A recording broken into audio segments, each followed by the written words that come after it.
Do you want to sleep better and become more productive? Yes. Yes. Oh, you weren't talking to me. Go ahead. Sorry. Then you need better timing, at least according to clinical psychologist and sleep specialist Michael Breus. His new book, The Power of When, uses the new science of chronobiology to show how adjusting your daily schedule can make you healthier and happier. Michael Breus. We're all in. Yes. I think. Yes. Solve our problem. Yes. Not a problem. I'm here to do that. I'm excited to do it.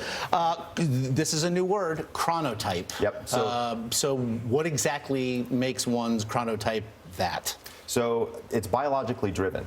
It's based on your genetics. As a matter of fact, it's the PER3 gene that actually the length of it tells us a lot about what time you want to sleep and how much you want to sleep. And so we've all known about chronotypes for a while. Things like an early bird or a night owl have been something that people have kind of known those terminologies before. But what I discovered was actually there are several chronotypes. So if you know your chronotype, I can actually tell you based on your hormone schedule exactly what the best time is to have sex, eat a cheeseburger, have your first cup of coffee, you name it. Should you have the cheeseburger before or after the sex? You know, I knew I was going to have a problem with you today. No, I'm just kidding. So, It's so funny because I was thinking Everybody the asks exact about same sex. thing. I know, right? Neil and I are on the same wavelength. We are far off the rails. So you have 4 different chronotypes, according to Exactly. you. What are they? So there's a lion, there's a bear, there's a wolf, and there's a dolphin. And they all have different characteristics. And you can actually learn what yours is by taking a quiz. Super simple quiz, takes about a minute. It's very simple. It only took 45 seconds. Oh, well, look at so you. can you just give a quick about what each one is? So my lions are my leaders, my CEOs. These are my people that like to go from A to B to C. They like to kind of have things in a very particular order, don't like to deviate. And are early risers. And are very early risers. 5:30, 6 o'clock is kind of where they have a tendency to fall. Yeah, okay. Yep. Bears. So bears are people who are the glue of society. They are the extroverts. They're the people that you want to hang out with. When you go to lunch, you want to sit next to a bear because they're Gayle telling King. you great Yeah. stories. Gayle King. Gayle King I was for a bear. sure. Yeah, I was a bear. That wouldn't be too surprising. And Nora was a lion. Yep, I could see that. I could definitely see that. Yeah. Wolves are night owls. I'm actually a wolf. And so I like to stay up late, and I used to like to sleep in, but again, I don't need a tremendous amount of sleep. Because I found that I was a reluctant lion, but really a reformed dolphin, and with a little wolf in there. Yeah, so what's a dolphin? So a dolphin are my highly reluctant intelligent but problem sleepers. These people have a little bit of obsessive compulsive to them, so much to the point that sometimes they don't get stuff done. But you said in the past people have always focused on the what and the how. Yes. And now you are focusing on the when, and you said the wind is really the key. The when, W-H-E-N, is really the key to everything. It really is. So if you knew the best time to do any one of activities during the day, whether it's ask your boss for a raise, have a cup of coffee, even have sex, if you knew when was the right time to do that, Based on your chronotype. based on your chronotype, you would reach your optimal performance. I thought you have a whole section here. So when is the best time to have sex? So it really depends on you, but generally speaking, when we look at sex hormones, right, what do you need in order to have sex? You need testosterone, estrogen, progesterone, vasopressin, a little oxytocin, and you need low melatonin. What happens at night? You need all of that to have sex. Among other things. Well, You think need about all of that to have sex. what I don't happens know, at Mike. night. You have high melatonin, and you Yes. have low testosterone, low estrogen, and low progesterone. The best time to have sex is actually in the morning.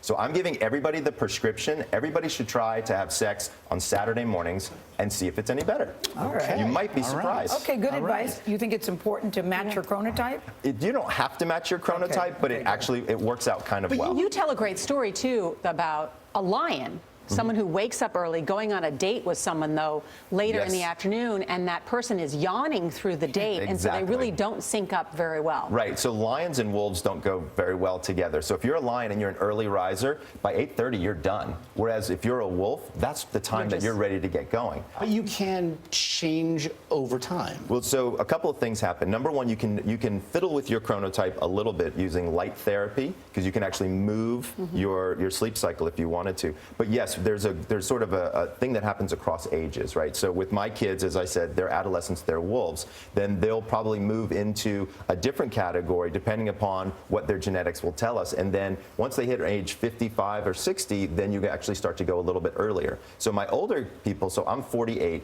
by the time I hit 50, 55, I'm going to start to move more into a dolphin or lion-esque role because that's what we know happens in that age range. Why? Because older people wake up earlier? Or? Because there's a depletion in melatonin as we age. Oh, okay. But taking all the animals out of it, what I think is great is that you really do have a lot of interesting information. So just end with the weight thing. That's just because that's a personal issue of mine. Sure. The worst time to weigh yourself.